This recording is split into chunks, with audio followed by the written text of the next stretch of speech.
My wife's business trip photos had a hotel room reflection showing my best friend naked, so I hired a PI, gathered evidence, and destroyed both their lives at her welcome home party. I discovered my wife was cheating on me with my best friend because she was careless with a mirror reflection in an Instagram story. One photograph, in what was supposed to be a solo business trip, contained evidence that would destroy 2 relationships, 2 careers, and everything I thought I knew about the people closest to me. Hey Reddit, this is the story of how a single social media post revealed the worst betrayal imaginable, and how I chose patience over confrontation to ensure they both paid the maximum price. I'm Daniel, 34 years old, and what I'm about to tell you will make you check every reflection in every photo before you post it online. You know that moment when your brain sees something but takes several seconds to process what it actually means? When the image registers but the implications take time to fully crystallize? That's where this story begins. But to understand how completely that moment shattered my reality, you need to understand what I thought I had before I lost it. I met Rebecca 9 years ago when I was 25 and she was 23. I was working as a junior analyst at an investment firm in Seattle, making about $65,000 a year. Rebecca was in her second year of law school at University of Washington, brilliant and ambitious, with plans to become a corporate attorney. We met at a mutual friends party, connected immediately over shared interests in hiking and a love of terrible action movies. Started dating within a week. Rebecca was everything I'd wanted in a partner. Intelligent, driven, confident. She had this energy that made everyone around her want to be better. She pushed me to work harder, aim higher, believe I could achieve more than I'd imagined. Within 2 years of dating, I'd been promoted twice and was making $85,000. She'd graduated law school and landed an associate position at a prestigious corporate law firm starting at $10,000. We got married when I was 27 and she was 25. Beautiful. Ceremony in the San Juan Islands with 150 guests. Honeymoon in Italy. Moved into a nice 2-bedroom condo in Capitol Hill that we could barely afford, but were proud to own together. The first few years of marriage were good. We were both climbing our respective career ladders, making more money, building the life we'd envisioned. Rebecca made partner at her firm after 6 years, youngest person to ever achieve it at that particular firm. Her salary jumped to $120,000. I'd been promoted to senior analyst, making $135,000. Combined income of $255,000. We were living the dream we'd planned. My best friend through all of this was Tyler. I'd known Tyler since college. We'd been roommates sophomore through senior year. Stayed close after graduation, even though he'd moved to Portland for work while I stayed in Seattle. Tyler was the best man at my wedding. The guy I called when I needed advice. The friend who'd helped me move furniture into the condo. The person I trusted most besides Rebecca? Tyler had gotten married around the same time as me, to a woman named Jennifer. They seemed happy for years, but 3 years ago, Tyler's marriage started falling apart. He wouldn't give me details, just said they'd grown apart and wanted different things. The divorce was finalized 2 years ago. Tyler moved back to Seattle shortly after, said he needed a fresh start, wanted to be closer to friends. I was happy to have him nearby. Rebecca and I helped him get settled, connected him with a real estate agent to find an apartment, invited him to dinners regularly, tried to include him in our social life so he wouldn't feel isolated. Tyler was family. That's what you do for family. But Tyler was struggling financially. The divorce had been expensive. His real estate career, he'd switched from corporate sales to real estate after his divorce, wasn't as lucrative as he'd hoped. He was making maybe $50,000, $60,000 a year, way down from the $90,000 he'd been earning in corporate sales. Over the past 2 years, I'd lent Tyler money several times. $2,000 to cover moving expenses, $3,500 when his car broke down, $1,800 for a security deposit on a better apartment, another $2,500 when he said he was behind on credit card payments and at risk of defaulting. Total, about $10,000 Tyler always promised to pay me back once I closed this big deal, or after commission comes, but he never did. I didn't push it. He was going through a tough time and I had the money to spare. What's money compared to helping your best friend get back on his feet? Rebecca had been supportive of helping Tyler initially. He's your best friend. Of course we should help him. But about 6 months ago, I noticed her attitude shift. Are you lending Tyler money again? She'd asked when I told her about the $2,500 for credit cards. He's struggling. I want to help. You've already given him almost $10,000. When is he going to start supporting himself? He's trying. Real estate is tough. He just needs time. Or maybe he needs to learn to budget better instead of relying on you as his personal bank. I'd been surprised by her tone. Rebecca was usually empathetic, generous, but she seemed genuinely annoyed about Tyler's financial situation. Are you jealous that I'm helping him? I'd asked, half joking. Don't be ridiculous. I just think you're being taken advantage of. Looking back now, I realize her annoyance wasn't about the money. It was about something else entirely. But at the time, I just thought she was being protective of our finances. About 4 months ago, I started noticing other changes in Rebecca. Small things that individually seemed insignificant, but collectively painted a concerning picture. She was working later.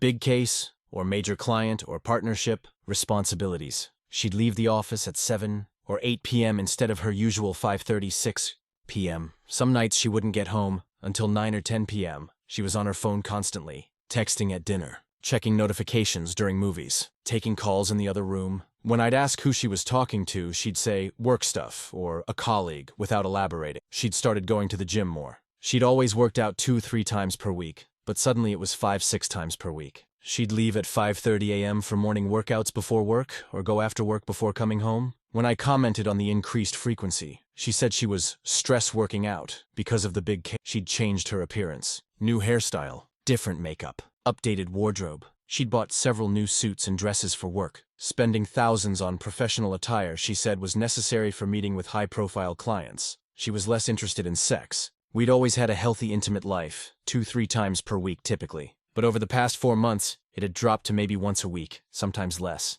When I'd initiate, she'd say she was exhausted from work, or not in the mood. And most tellingly, she'd become distant emotionally. Conversations that used to flow naturally felt forced. She seemed distracted when we talked, like her mind was elsewhere. We'd sit on the couch together but feel miles apart. I'd asked her several times if everything was okay. I'm fine, just stressed about work. This case is consuming everything. What case? The Meridian merger. I've told you about it. She had mentioned it. Some corporate merger her firm was handling. It sounded legitimate. I had no reason to doubt her, but something felt off. I couldn't articulate what, exactly. Just a sense that Rebecca was pulling away. That something had changed between us. 3 months ago, Tyler started coming around more. He'd text me, "Want to grab a beer?" or "Got time for lunch?" We'd meet up every week or two, catch up, talk about life. He seemed to be doing better. Said his real estate career was picking up, that he'd closed a few significant deals. That's great, man. I'm glad things are turning around. Yeah, thanks for your support through everything. I know I owe you money still. I'll get it to you once this current deal closes. Don't worry about it. Just focus on getting back on your feet. Tyler also started asking about Rebecca more. How's Rebecca doing? She seemed stressed last time I saw her. She's working a lot. Big case at the firm, but she's managing. You guys doing okay? You seem like you've been distant lately. It struck me as odd that Tyler would notice.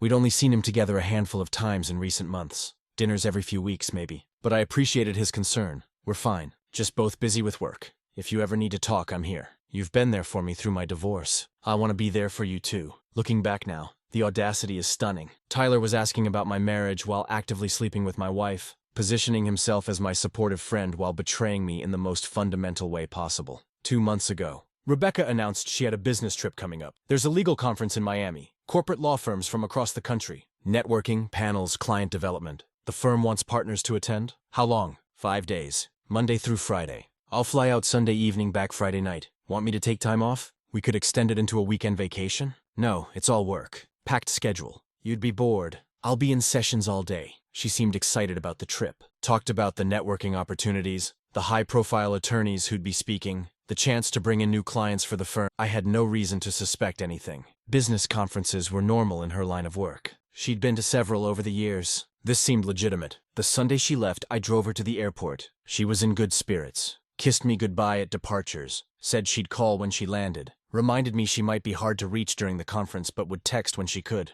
Love you, she said. Love you too. Have a great trip. I watched her walk into the terminal with her rolling suitcase, feeling vaguely melancholy. 5 days apart would be the longest we'd been separated since our honeymoon. But I'd stay busy with work, maybe catch up with some friends, and she'd be home before I knew it. That first evening, Rebecca texted, "Landed safely. Hotel is nice. Conference starts tomorrow. Miss you already. Miss you too. Have fun networking with boring lawyers. They're not all boring. Some are only moderately tedious." It felt normal, loving, like the Rebecca I'd married. Monday evening, she texted about her first day. Long day of panels. Lots of useful information about corporate compliance. Dinner with colleagues tonight. Don't wait up. Tuesday, another busy day. Met some interesting people from firms in New York and Boston. Might lead to good connections. Wednesday, halfway through. Exhausted but energized. This conference is exactly what I needed. Fresh perspectives on the practice. Everything seemed fine. Rebecca was having the exact experience she'd described. Busy conference, professional networking, tired but engaged. Thursday evening,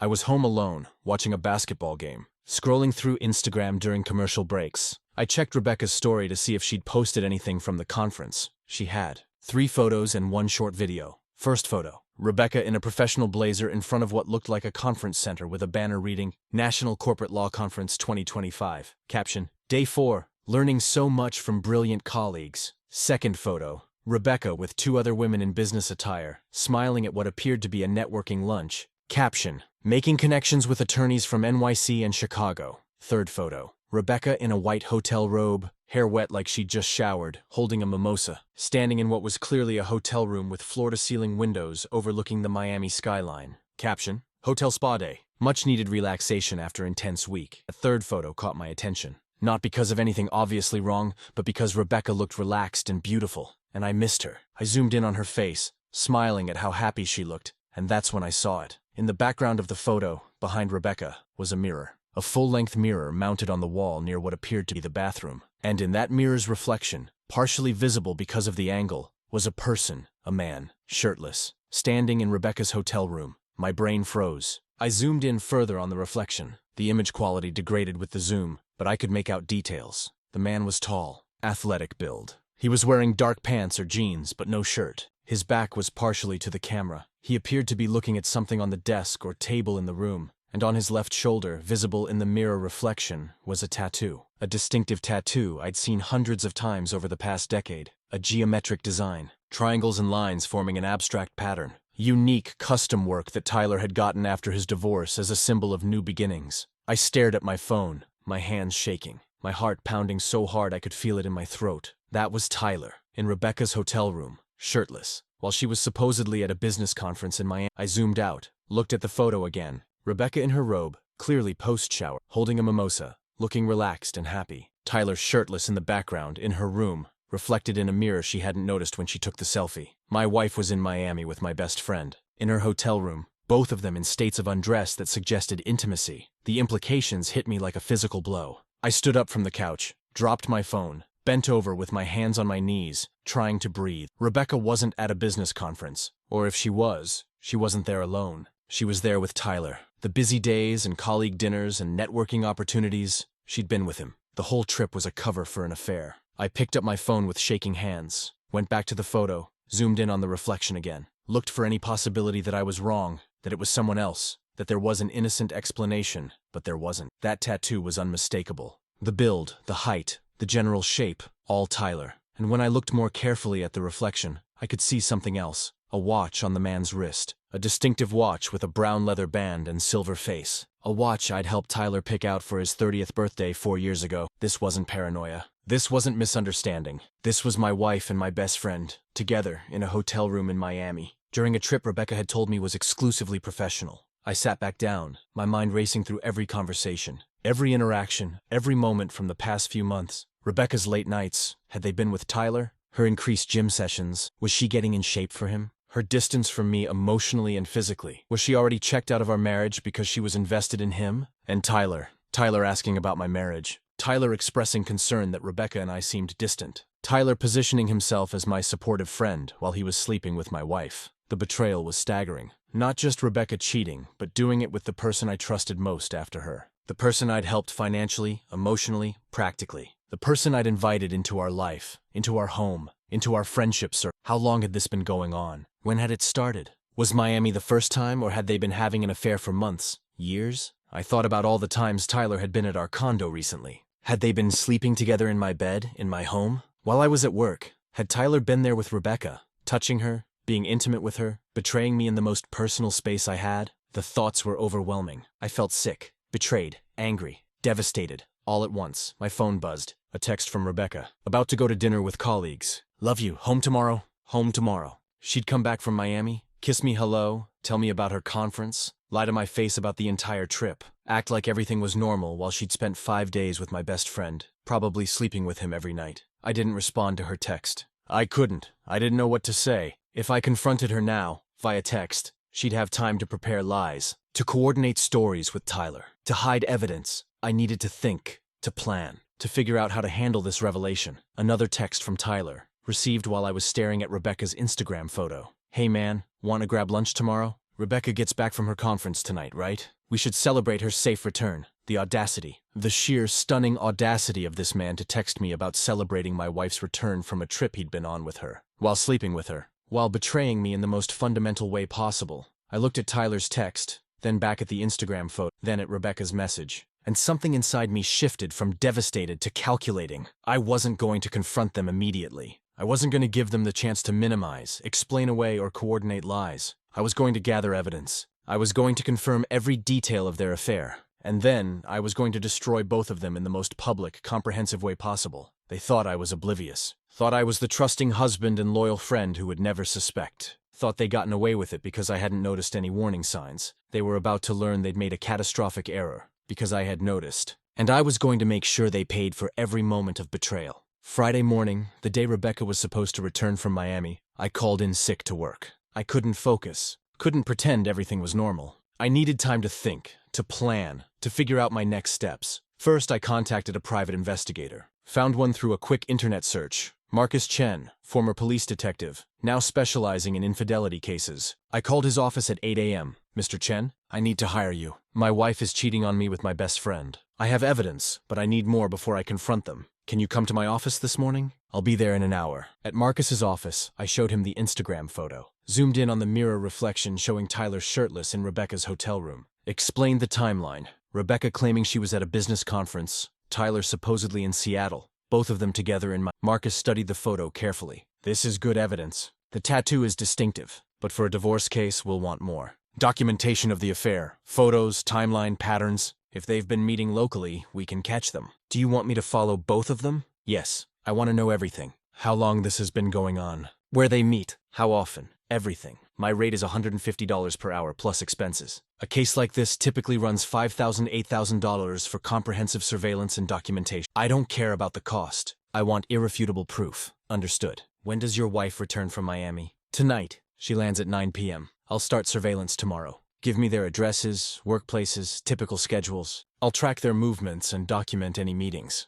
I provided all the information Marcus needed. Tyler's apartment address, Rebecca's law firm, their typical schedules. Photos of both of them so Marcus would recognize them easily. One more thing, I said. I've lent my friend Tyler about $10,000 over the past 2 years. He always said it was for bills, car repairs, rent. I want to know what he actually spent it on. I can try to track his spending, but that's harder without legal access to his accounts. Do what you can. I have a suspicion he used my money to fund this affair. That evening, I picked Rebecca up from the airport. Acted completely normal. Hugged her, kissed her, asked about the conference. How was Miami? Exhausting but great. So many good connections. I think I might have landed us a new client, a tech company looking to expand operations in Seattle. She lied so easily, so convincingly. Talked about panels she'd attended, attorneys she'd met, insights she'd gained, all while she'd spent the week with Tyler, sleeping with him completely. I'm glad it went well, I said. I missed you. I missed you too. She leaned over and kissed my cheek. It's good to be home. The performance was flawless. If I hadn't seen that photo, hadn't known the truth, I'd have believed every word.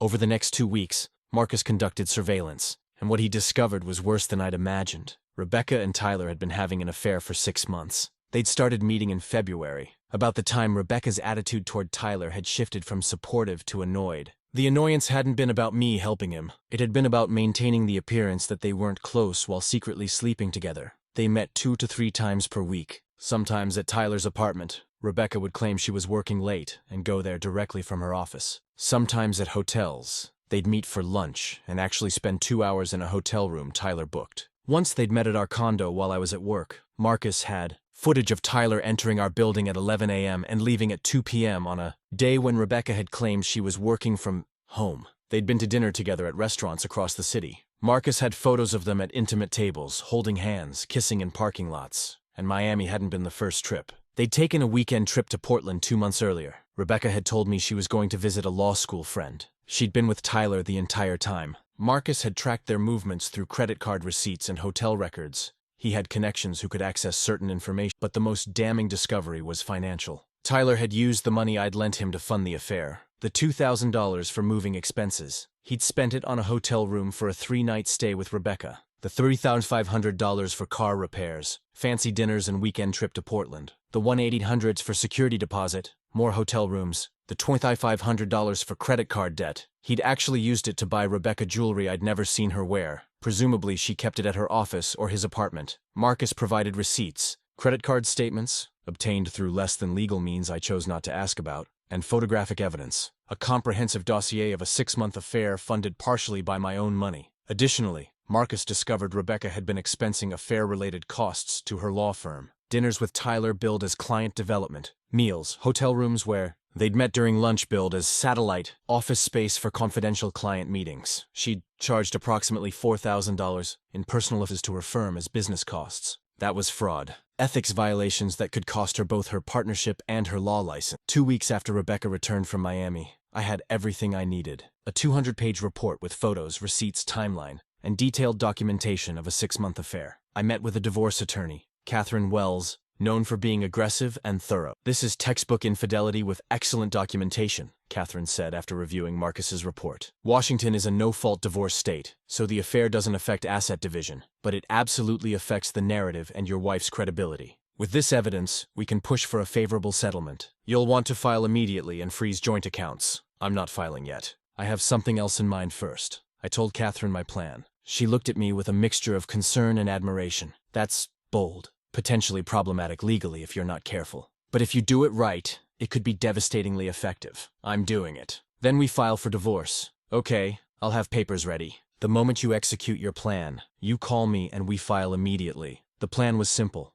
I'd throw Rebecca a welcome home party, a belated celebration of her successful conference in I'd invite friends, family, colleagues, including Tyler, who would absolutely attend because he thought he'd gotten away with everything. And at that party, I'd show everyone exactly what Rebecca and Tyler had been doing. I spent the next week preparing, acted completely normal with Rebecca. Loving husband, interested in her work, supportive of her career. She had no idea I knew anything. I also acted normal with Tyler. Met him for lunch twice. Listened to him talk about his real estate deals. Accepted his sympathy when I mentioned Rebecca and I had been distant lately. His performance was as good as Rebecca's. Concerned friend, supportive confidant, completely innocent. 2 weeks after Rebecca returned from Miami, I texted her, "I want to throw you a party. Celebrate your successful conference and the new client you landed. Next Saturday, invite whoever you want. I'll handle everything." Rebecca was surprised but pleased. "That's so sweet." "You don't have to do that. I want to. You worked hard. You deserve recognition." "Okay, that sounds fun. I'll invite some people from the firm and friends." "Perfect." I invited Tyler personally. "Rebecca's party is next Saturday. You'll come, right?" "Of course, man. Wouldn't miss it."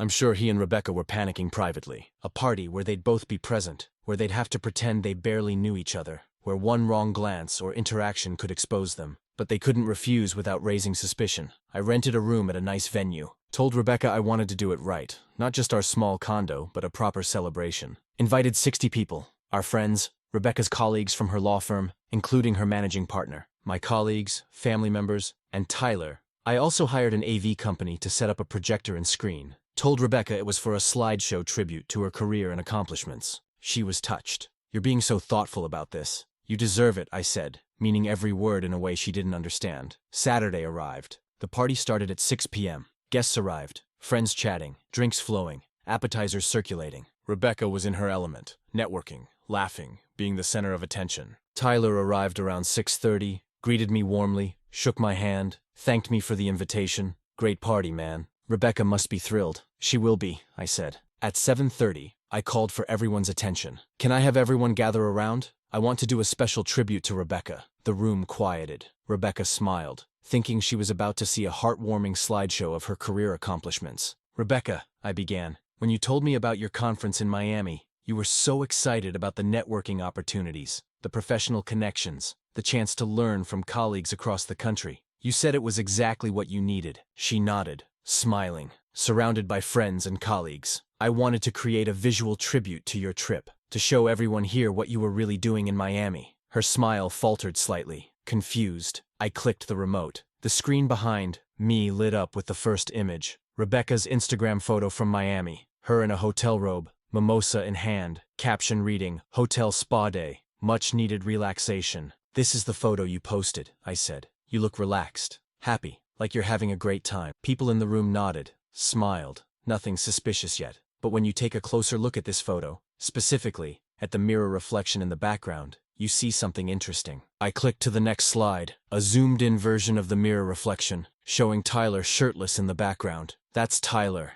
my best friend, shirtless in your hotel room, during your business conference." The room went dead silent. Rebecca's face went white. Tyler, standing near the back, looked like he wanted to disappear into the floor. But that photo alone could be explained away, right? Maybe Tyler was also at the conference. Maybe there's an innocent reason. So I hired a private investigator to find out if there was an innocent reason. Click. Next slide. Photo of Rebecca and Tyler entering a hotel together. Date stamped 3 weeks before my— This is you and Tyler at the Fairmont Hotel on March 15th. Not in Miami. Here in Seattle. Checking in together at 12:30 p.m. on a Wednesday. You told me you were working from home that day. Click. Next slide. Rebecca and Tyler at a restaurant holding hands across the table. This is you at Canlis on April 3rd. Tyler took you to a $300 per person dinner, which he paid for using money I'd lent him for car repairs. Click. Next slide. Tyler entering our condo building. Timestamp 11:07 a.m. This is Tyler entering our building on April 20th at 11 a.m. He left at 2 p.m. You were working from home that day too. I was at work.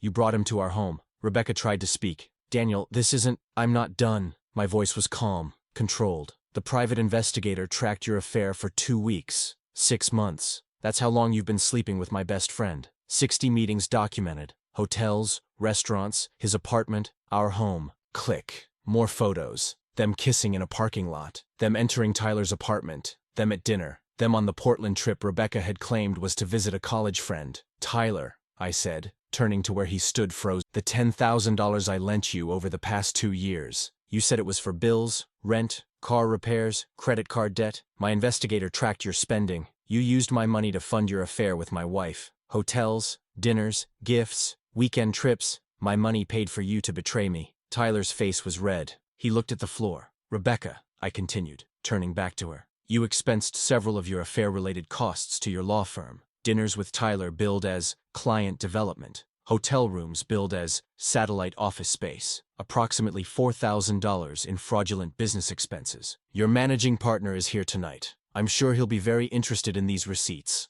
I clicked to show expense reports with Tyler's name redacted, but dates matching the affair timeline. Rebecca's managing partner, James Morrison, looked furious. To say something, but I held up a hand. There's more. The Miami trip. Rebecca told me she was at a legal conference. She was. But Tyler was also in Miami. They stayed at the same hotel, same floor. Actually, same room for most of the trip. Here are the hotel records. Click. Hotel records showing Tyler checked into a suite on the same floor as Rebecca's conference. Rebecca never used her room. Hotel keycard data showed she'd only entered it once, the first night, then never again. So, yes, Rebecca attended conference panels during the day. But every evening, every night, she was with Tyler. The trip I thought was professional development was actually a romantic getaway funded by her law firm. The room was completely silent. People stared at Rebecca and Tyler with expressions ranging from shock to disgust to pity. Rebecca tried one more time. Daniel, please, can we talk about this privately? No. You humiliated me privately for 6 months. I'm returning the favor publicly. You thought I was oblivious, too trusting, too naive to notice. You were wrong. I clicked to the final slide. The divorce papers Catherine had prepared. These are divorce filings I'll be submitting Monday morning, on grounds of irretrievable breakdown of marriage with evidence of infidelity. I'm keeping the condo. It was mine before we married. You'll get half of our joint savings per Washington law, but I'm suing you for fraud for the firm expenses and Tyler for alienation of affection. I turned off the projector. The lights came back up. Party's over. Rebecca, Tyler, you should leave. Everyone else, the bar is open and there's plenty of food. Stay as long as you want. Rebecca stood there, tears streaming down her face, surrounded by colleagues and friends who'd just watched her exposed as a cheater and a fraud. Tyler tried to approach me. Daniel, get out. Don't ever contact me again. He left, practically running. Rebecca tried to stay, tried to talk to people, but the managing partner pulled her aside. I heard him say, we need to discuss your employment status immediately, before they move to a quiet corner. One by one, people came up to me. I'm so sorry. You handled that with incredible composure. They don't deserve you. My parents hugged me. My friends rallied around me. The party turned into a support gathering. People stayed for hours, drinking, talking, processing what they'd witnessed. Rebecca left within 30 minutes, her career and reputation in ruins. Monday morning, Catherine filed divorce papers. By Monday afternoon, Rebecca's law firm had placed her on administrative leave pending an investigation into the fraudulent expense reports. By Tuesday, Tyler's real estate broker had opened an ethics investigation. I'd filed a complaint alleging he'd misrepresented his availability to clients, he'd been using client property showings as cover for affair meetings, and misused client trust. Less clear legally, but damaging reputationally. Rebecca tried to call me dozens of times that week. I didn't answer. She sent emails, texts, showed up at our condo. I had a lawyer send a cease and desist. All communication had to go through Catherine. Tyler tried once to explain, sent a long email about how it just happened and he never meant to hurt me, and he felt terrible. I responded with a single line. You used $10,000 of my money to sleep with my wife. Repay it with interest or I'll add it to my lawsuit. He never responded. 3 weeks after the party, the ethics investigation found she'd fraudulently billed $4,000 in personal expenses as business costs. Termination for cause, no severance. Her partnership, gone. Her reputation in Seattle legal circles, destroyed. Tyler's real estate license was suspended pending the ethics investigation. He couldn't work, couldn't earn money, couldn't recover financially. The divorce proceeded quickly. With documented evidence of the affair and fraud, Rebecca's lawyer advised her to accept my settlement offer. I kept the condo, we split joint savings, about $60,000 total, so $30,000 each, and she got nothing else. She signed within 2 months. 6 months after the party, I was divorced, living alone in my condo, slowly rebuilding my life. Rebecca had moved back in with her parents. She'd been unable to find legal work in Seattle. Her reputation was destroyed. Last I heard, she'd taken a compliance position at a mid-sized company for $65,000, half her previous salary, with no partnership track. Tyler had moved to Spokane, trying to restart his real estate career away from Seattle, where everyone knew what he'd done. 1 year after discovering the affair, I was doing well. I'd been promoted at work. My focus had intensified after the divorce, throwing myself into my career. New salary, $155,000. I'd started dating again, casually. Found a therapist who helped me process the betrayal. I never forgave Rebecca or Tyler, but I also never regretted how I handled it. Some people said I was cruel, that the public exposure was too much, that I should have handled it privately, but they'd been privately betraying me for 6 months, using my money, my home, my trust, lying to my face daily, planning a future together while pretending to care about me. The public exposure wasn't cruelty, it was justice. It was ensuring they faced consequences. It was making sure everyone who knew us understood exactly what they'd done. 3 years later, I'm remarried to a woman named Sarah, an architect I met through mutual friends. We have a daughter. I've been promoted twice more and make $180,000. Life is good. I heard through mutual friends that Rebecca is still in compliance work, still single, still struggling with her career. Tyler's real estate business in Spokane failed. He's working retail now. They thought they were clever. Thought they could have their affair without consequences. Thought I was too trusting, too naive, too accommodating to ever discover the truth. They were wrong about all of it. And that miscalculation cost them everything. Careers, reputations, futures they'd imagined together, all because Rebecca didn't notice a mirror reflection in an Instagram photo. One careless social media post destroyed 2 lives and revealed the truth that set me free.